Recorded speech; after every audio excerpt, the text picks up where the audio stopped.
ఎందుకు ఆంధ్ర తెలంగాణలో ఉన్న క్రైస్తవ సమాజాన్ని మొత్తం తప్పుదారి పట్టించే విధంగా మీరు ఎందుకు మాట్లాడారు?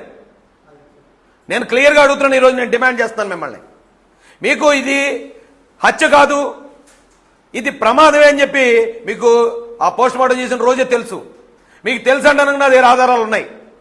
మీకు తెలిసి కూడా దీన్ని హత్యగా నమ్మించడానికి, క్రైస్తవుల్ని ప్రభుత్వం మీదకి రెచ్చగొట్టడానికి, ఇక్కడ క్రైస్తవులు హిందువుల మీదకి రెచ్చగొట్టి శాంతి భద్రతల సమస్యలు తీసుకురావడానికి, మత కల్లోలాలు సృష్టించడానికి ఈ హర్ష్ కుమార్ గారు కానీ, లేదా జూపుడు ప్రభాకర్ గారు కానీ, కే పాల్ గారు కానీ ఎందుకు ప్రయత్నించారో ప్రజలందరికీ మీరు తెలియజేయాల్సి ఉంది.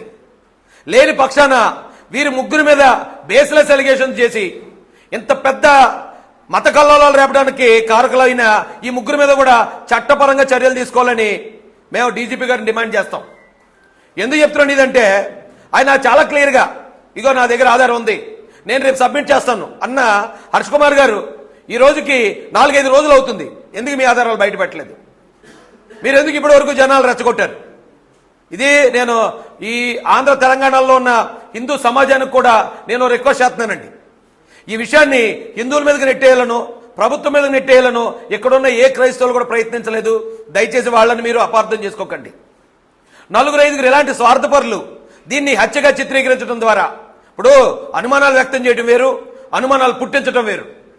ఇంటెన్షనల్గా అనుమానాలు పుట్టించారు ప్రజల్లో, అది హత్య అని చెప్పడం, అది అక్కడ కర్రలు ఉన్నాయి దాని మీద రక్తం ఉందనేది క్రియేట్ చేశారు, అది ప్రచారం చేశారు.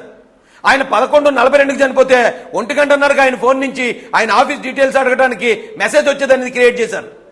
వాళ్ళ భార్య గారిని తెలుగుదేశం అధికార ప్రతినిధి అయిన రాజేష్ మహాసేన బెదిరించాడు, బాడీని తీసుకెళ్లిపోని బేస్లెస్ ఎలిగేషన్స్ క్రియేట్ చేశారు. ఇవన్నీ క్రియేట్ చేయడంతో పాపం అభంశుభం తెలియని క్రైస్తవులందరూ కూడా దాన్ని నమ్మారు.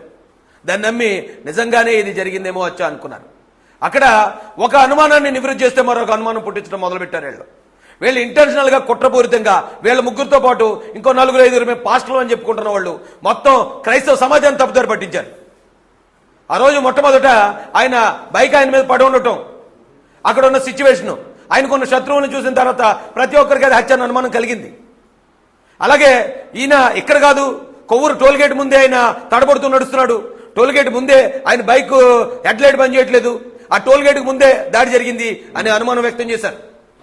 ఈ అనుమానాలన్నీ వ్యక్తం చేసి జనాల్లోకి పుకార్లన్నీ పంపిస్తూ ఉంటే గౌరవ ఐజీ గారు, గౌరవ ఎస్పీ గారు వచ్చి ప్రెస్ మీట్ పెట్టి వాళ్ళు ఈ హెడ్ లైట్ అనేది ఎక్కడ పగలలేదు, పొట్టిపాటి నుంచి ఆయన హెడ్ లైట్ లేకుండా వచ్చాడు అనేది సీసీ ఫుటేజ్ ఆధారం చూపించారు.